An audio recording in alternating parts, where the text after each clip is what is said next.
Welcome to the best gambling show on the internet. This is the home of the money pick. Make sure you hit the like button. Make sure you subscribe. Week 9 Vegas spread picks. Last week we were 2-0 on the money picks. We had another great day on Patreon. Let's get to week 9. But firstly, I just want to thank everyone for the comments, the loyalty, and I hope I repay your loyalty with money. Let's get it. Let's get to the first game. We're going to Miami. We got the Baltimore Ravens at the Miami Dolphins. Ravens minus 7.5. Is Lamar going to play? I mean, that's the big question. That really is the $1 million question entering this game. I got the Ravens to win in the cover. I will be doing a separate video tomorrow with some props for you guys to bet. But I just want to say, and I want to use this time I have on this game to give a shout out to Mike McDaniel for shocking the world, for taking everyone's money in that Atlanta game. And I don't like seeing anyone lose money, but I also haven't liked the dunking on Mike McDaniel, and I enjoyed one last victory lap from him. Ravens winning the cover with the minus 7.5. Next game, we got the Chicago Bears, the Bears, at the Cincinnati Bengals. Bears minus 2.5. I got the Bengals to win in the cover. And I think this game is more complicated to handicap than people think. I mean, obviously, in this spot, you're thinking Bears. I mean, obviously, we saw what happened to the Bengals last week. We saw that Bengals defense completely capitulate against Justin Fields and the Jets team that doesn't have any wide receivers.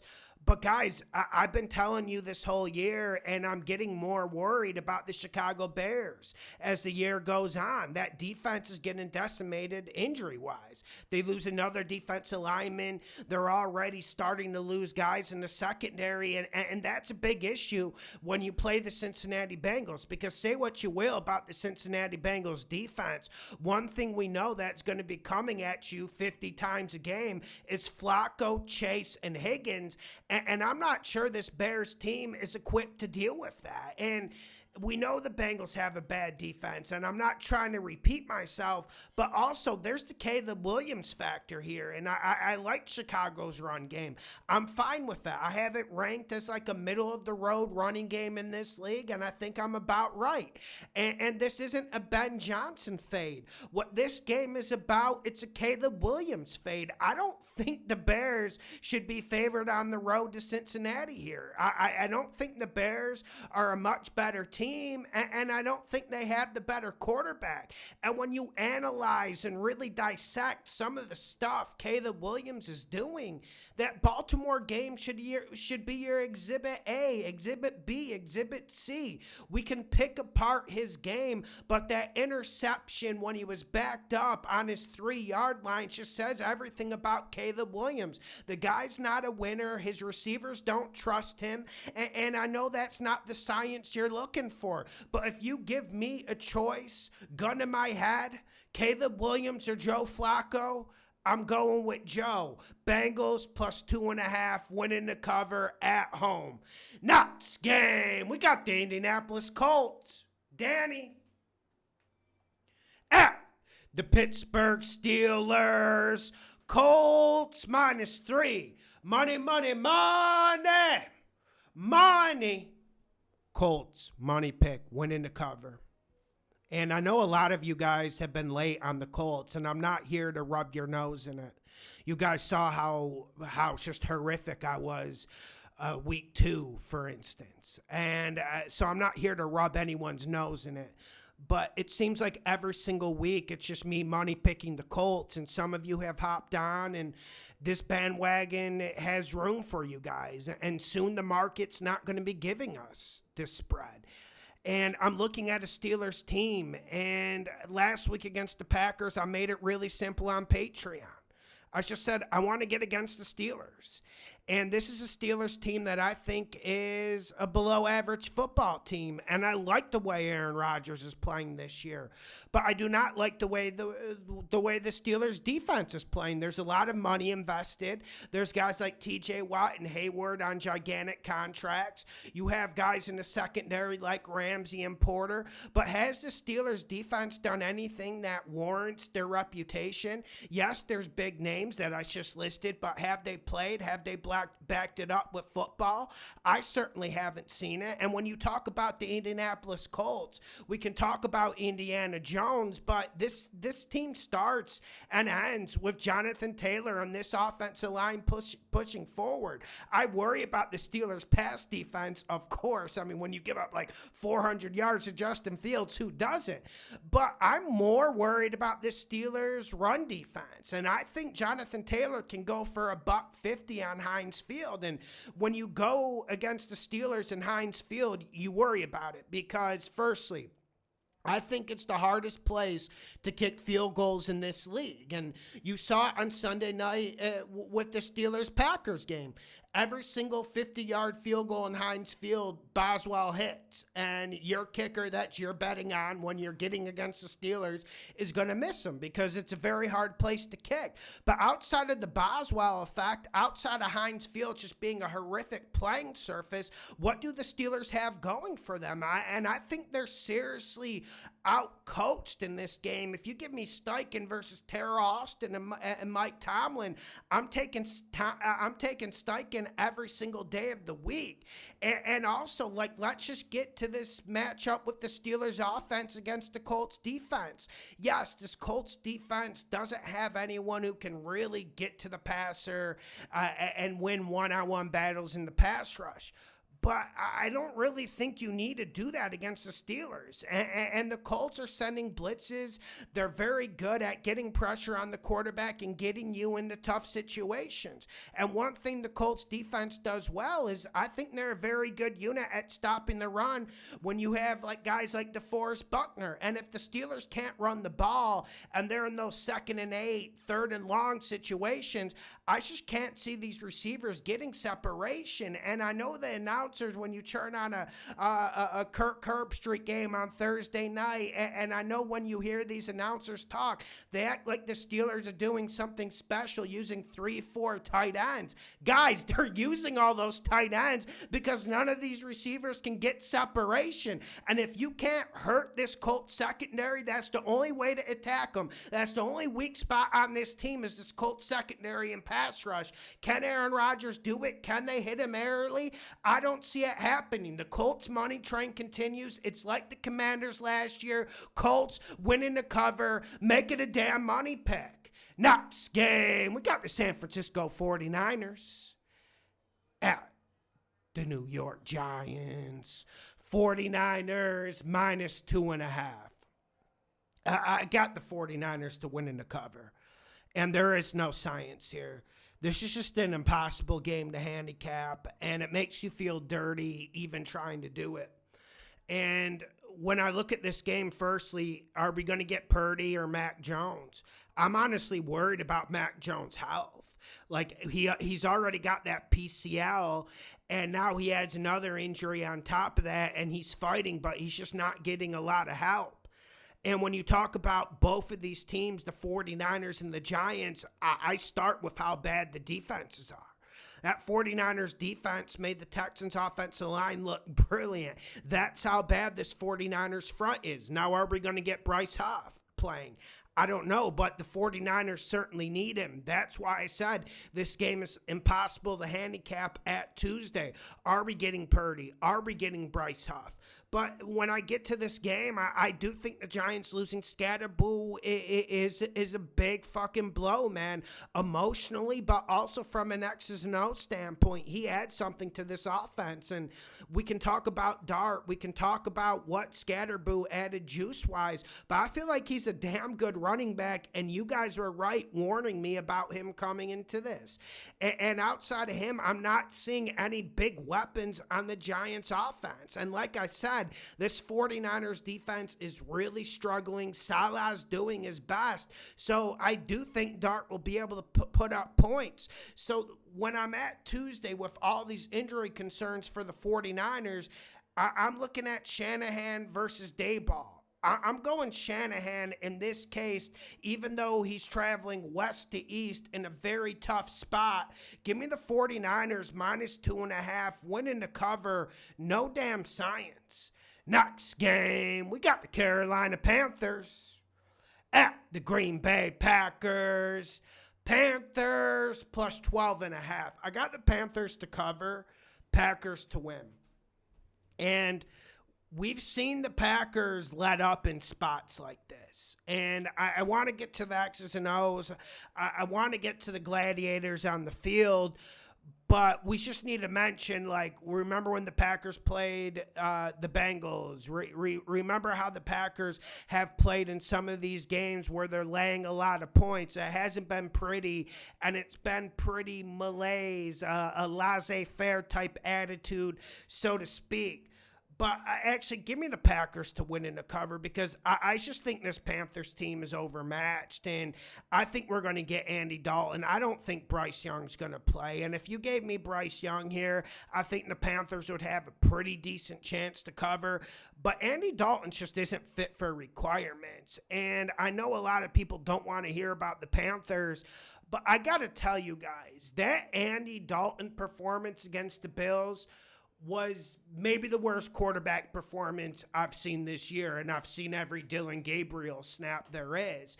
And that's saying an awful lot. And it wasn't bad just from the physical aspect, missing throws, throwing interceptions, but he's making mental errors. And when you have like a 10, 13-year veteran come in, you just can't do that. And this is a Packers team that is an absolute tour de force. And we finally saw this Panthers defense, although they've been resolute and more than sufficient given their talent due to their talent problems.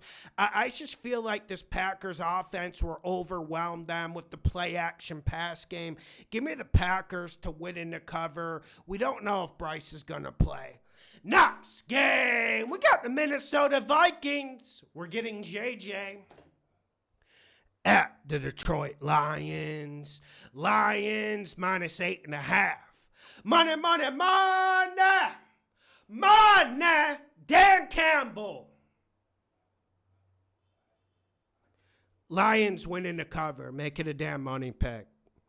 And let's talk about my Minnesota Vikings. Did you guys think I picked against my Vikings on the Thursday night video for my health? Or to look like I was smarter than everyone else? Because I went on air for that Thursday night video when it just ticked up to 3.5, and I knew everyone wanted to bet the Vikings. I knew it was red meat. But I'm telling you, there's serious concerns with my Minnesota Vikings. Let's just forget about JJ. Let's forget about the offense for a second. This is a Brian Flores defense that has been absolutely pathetic this year. And, you know, they're built to play with leads, but you're not going to get 14-3 leads when you have Carson Wentz and J.J. McCarthy as your quarterback, and you're not going to get a double-digit lead against the Detroit Lions, so you can kiss that dream and facade goodbye. And we know the Vikings don't invest heavy in corners, but that's not my issue. This Vikings defense just isn't up to requirements stopping the run. And if you can't stop the run against Detroit, you're going to have a fucking long day because that opens up everything they want to do. That opens up Jahmyr Gibbs and Montgomery coming at you in waves. But most importantly, it opens up the chunk plays with Goff on play action. And everyone likes to shit on Goff. But when Goff has a run game and he can sit back there and peruse and play action with minimal pass rush, there's just not not much you can do to him, and that's where the explosive plays come, and that's where this Vikings defense is going to absolutely get rickrolled. I'm not seeing a solution for this Vikings team to come up, and I know everyone's going to point to like, yo, you covered with Nick Mullins in situations like this. KOC's a great coach. Dude, I know KOC's a great coach, but honestly, what he did to Carson Wentz on Thursday night against the Chargers was reprehensible to me. I know these guys are gladiators. I know they're well paid, but that was reprehensible what he did to Carson Wentz.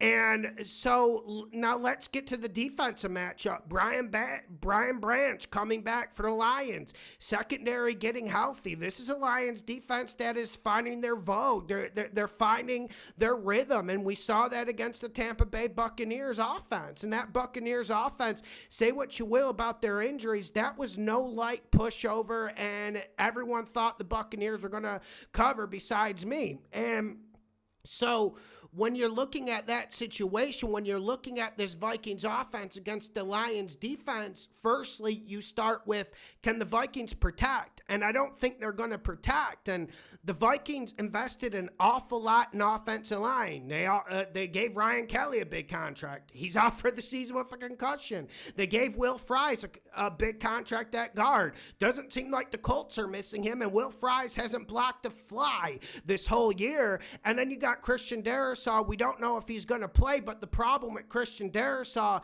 if he does play, he just goes out 10 minutes into the game, and then the Vikings are scrambling on the offensive line. I'm not seeing how the Vikings are going to protect the quarterback. So before we can talk about JJ against this Lions secondary, before we can talk about Jefferson Addison, we just have to talk about, can the Vikings do the basics right? Can the Vikings protect the quarterback? Are the Vikings going to have a little bit of a run game? I just can't see the Vikings running the ball against Detroit, and I think JJ is getting left out here like a piece of meat. And he's going to get absolutely clobbered and eaten by a Detroit defense that's going to be hungry. They're going to be in rhythm. I mean, they're fucking flying after that Bucs game. And we know when Ford Field gets loud, and we saw JJ and his confidence just rattle against the Falcons. Guys, it's going to get ugly. And I like Detroit to win with margin here. I know 8.5 is a lot. I know KOC is an absolute offensive god. And I know he can go wits to wits against Dan Campbell, but this is a really bad spot for the Vikings. This is a really bad, dangerous spot for the Vikings' future. Like, I just worry about what the Vikings can offer against Detroit. Give me the Lions minus 8.5. Make it a damn money pick. Make sure you hit the like button. Make sure you subscribe. Get on Patreon, $7 a month. Listen, if you live in California, it costs $24 just to go outside your house and breathe air. The air surcharge checks. Get on Patreon. Get this money with me. We're slanging soccer. We're slanging player props. Come get this money with me. Next game, we got the Atlanta Falcons at the New England Patriots. Falcons plus 5.5. Patriots winning the cover. This is one I was close. This is one I have to wait and see how the week goes. But I have a really good read on this. I got the Patriots to win in the cover. And I'm not overreacting to Atlanta getting beat by Miami last week. That's not even a part of my prognostication for this game. I classified that as an outlier, and those things happen in this league, although they hurt and they're gut punches. But I have my issues with the Patriots roster. I have my issues with this Patriots defense. But I don't think this Falcons offense is going to push the right buttons. Now, you're going to say, Lawson, what are your issues with the Patriots defense? I think their secondary is really overrated, and I think you can slang it against this Patriots secondary. But is Michael Penix, is Kirk Cousins the guys to sit back there and really sit and dissect a Patriots secondary that is somewhat vulnerable? I don't think so.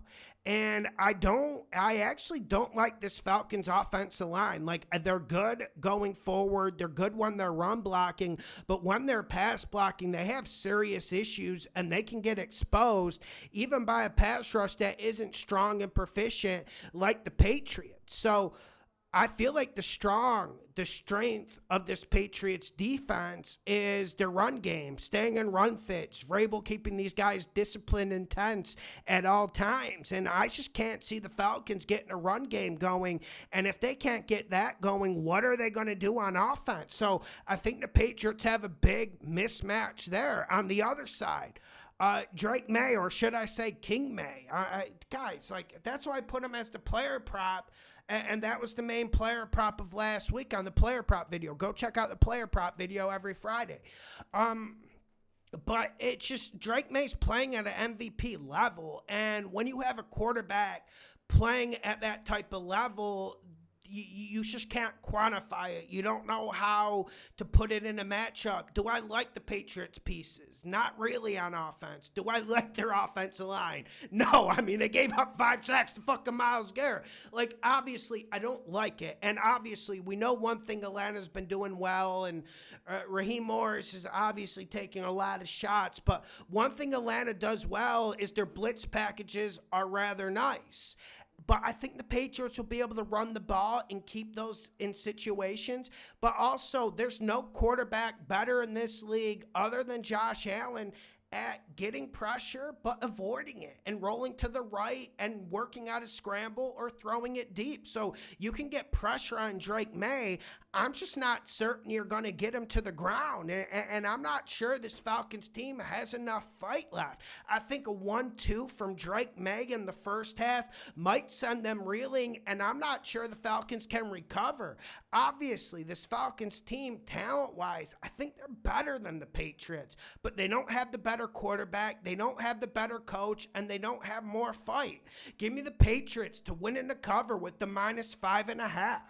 Next game, we got the Denver Broncos at the Houston Texans. Stroud. Texans -1.5. Texans winning the cover. And last week I was more confident when I picked the Texans. Obviously, it was an ugly pick. Obviously, this is an ugly Texans offensive line, and the 49ers can't rush the passer, and they made this Texans offensive line look good, and that says a lot more about the 49ers than it does about the Texans offensive line, let's be honest. And you have a Denver front that might be the best in the league. I mean, they're just absolutely fierce and vicious. And you saw what they did to a pretty damn a competitive Dallas front last week. They completely fucking destroyed them. So let's keep that in mind. But I'm going Texans winning the cover. And there's 2 defenses that I think are elite in this league. Yes, the Denver Broncos, specifically that front, but also the Houston Texans defense. And I made a lot of money, and I picked a lot of weird games just doing this the last 2 years.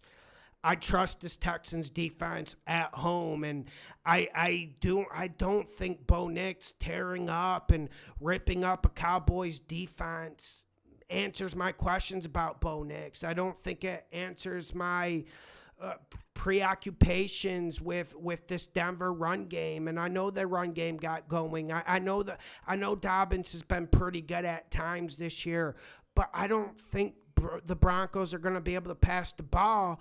And when I look at secondaries in this league, especially with Surtain missing this game, there's no better secondary in this league than the Houston Texans. And I think the Texans defense just wins this game on their own. Obviously, I don't want anyone betting this. Obviously, I wouldn't want to stake my reputation in this game. But I'm just thinking when I look at this game, I think Texans at home, Stroud can do enough. He answered the questions, and my questions were never being posed to him. My questions were, is there enough organization with the offensive coordinator and offensive line just to make these guys somewhat competitive? I don't think they'll block for Stroud. I don't think the Texans will be able to do much on offense, but I can say the same thing about the Denver Broncos. Give me the Texans -1.5 to win in the cover. No fucking science, and I will not be betting this for the love of Jesus. Next game, we got the Los Angeles Chargers at the Tennessee Titans. Titans plus 10. Home underdog, right? You guys are going to tell me, always got to go with the home dog with the points. Home dog with the points. Fuck your points. Fuck your home underdog. Chargers winning the cover. I mean, this Titans team is just fucking historically bad. And it's so disgusting. And seeing Mike McCoy back on the NFL sideline is so disgusting. I like Cam Ward's press conferences. I like his realness. But the turnovers aren't helping anything, and he's not helping anything.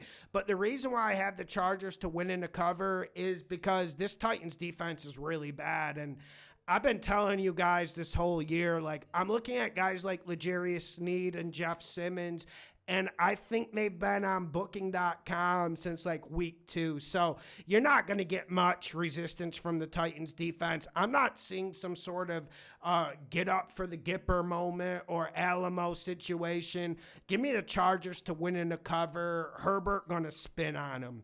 Next game, we got the Jacksonville Jags at the Las Vegas Raiders. Jags -3. Jags winning the cover.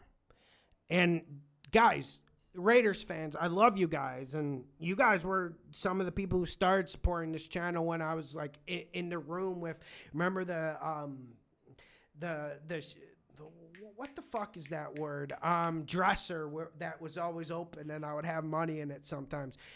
Yeah, like the Raiders fans built this channel up, and I thought coming into this year, this would be a spot where we could money pick Raiders and maybe get some money out of the Raiders, and it's always good getting money out of bad teams, but I just can't see it happening. And like when I see signings like Tyler Lockett, it just makes me think like, man, maybe Pete's done. Maybe he's just chasing shadows at this point. And listen, I know turnovers are a little bit luck, and I know the Jags' luck could could run out with all the turnovers they've been facing, but Geno Smith's just not taking care of the ball, and I think the Raiders will run the ball better this game, but I'm not sure they're going to have a passing attack, even if Brock and Myers comes back.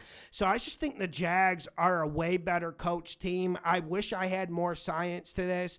This is a game I'm going to examine more later in the week because I got to go back and watch both teams thoroughly, but I got the Jags to win in the cover. Next game, we got the New Orleans Saints at the Los Angeles Rams. Saints plus 13.5. Money, money, money. Money. Maybe trending to 14, but I'm fine with it if it gets to 14. Rams winning the cover. Make it a money pick, borderline money pick at 13.5. And I get it. Like, me picking the Bucs last week wasn't popular. And I completely get why. And I don't think a lot of people tailed that bet. But I did mention one thing last week, and I think it's extremely relevant once again when we look at this game. Before we talk about Rattler, before we talk about Tyler Shook, I want to talk about Eric McCoy, a top 5 center in this league, and the guy who just pretty much makes the Saints offensive line function. And against the Bears, they lost him for the season, and the Saints were already bad at picking up blitzes and the pass rush, and they've just gotten worse. And you can throw in Chuck, you can throw in Rattler, but if you can't pick up a simple blitz, if the Bears are hitting your quarterback 10 times, and imagine what the Bucs did, and imagine what this Rams front's going to do after a bye week to get rested and rejuvenated.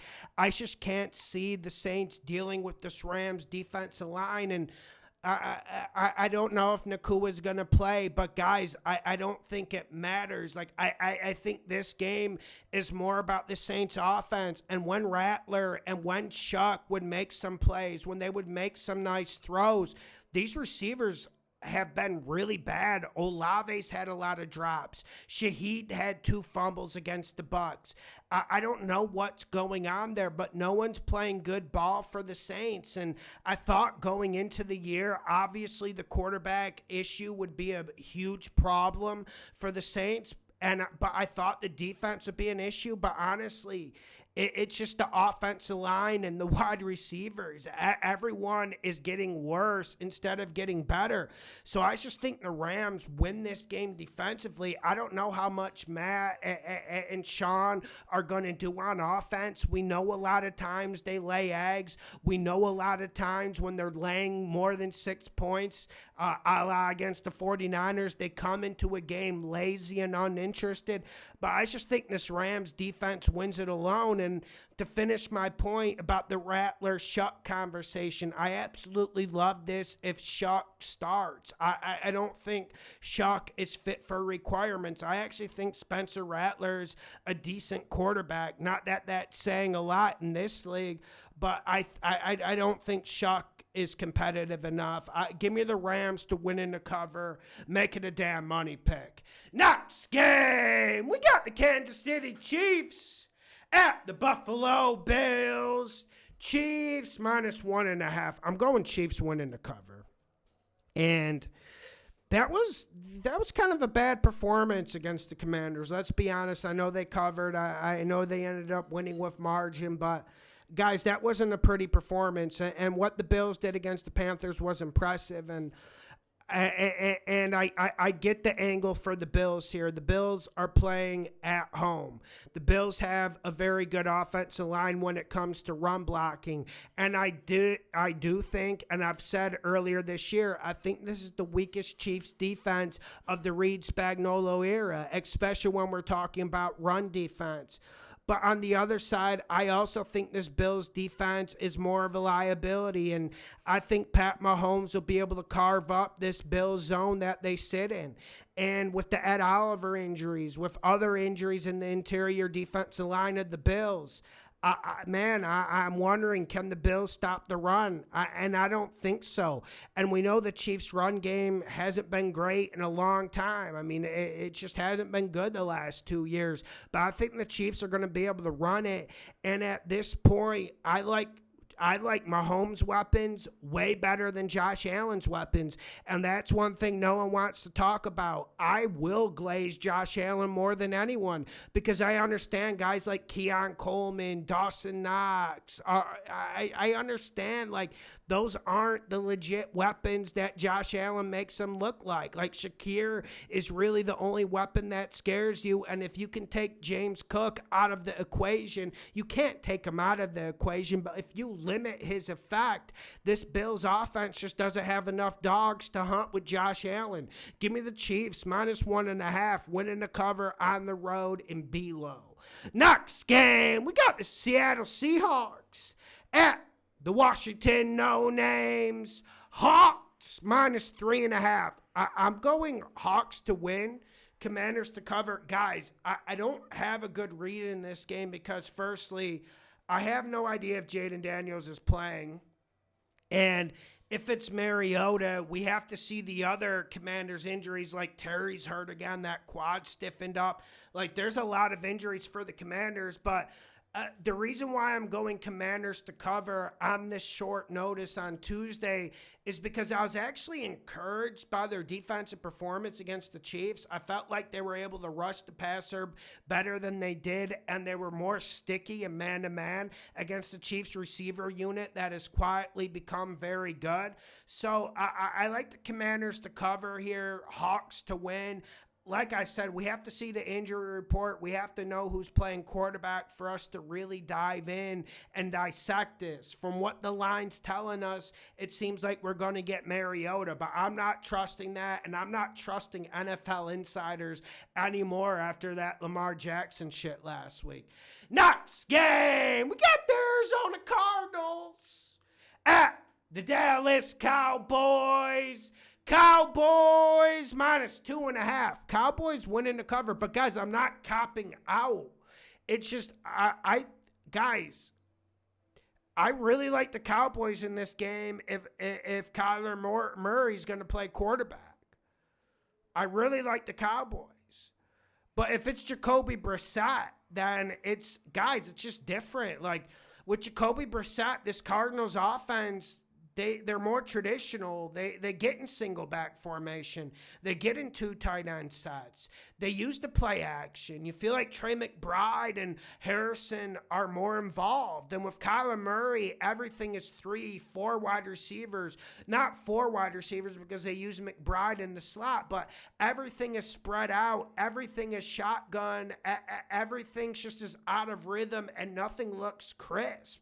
If you give me Jacoby Brissett, my litmus is completely different, especially against the Cowboys defense that every single week they get fucking worse, man. They get so bad. But I also think this Cowboys offense is the top 5 offense in the league. That's why I'm going Cowboys -2.5. Guys, I will do a separate video on this. I just need to know who's playing quarterback for the Cardinals. I will do the separate video. I'm not bullshitting you guys. Make sure you hit the like button. Make sure you share the videos. The best gambling show on the internet. Share the damn videos. I appreciate you guys. Everyone have a great week.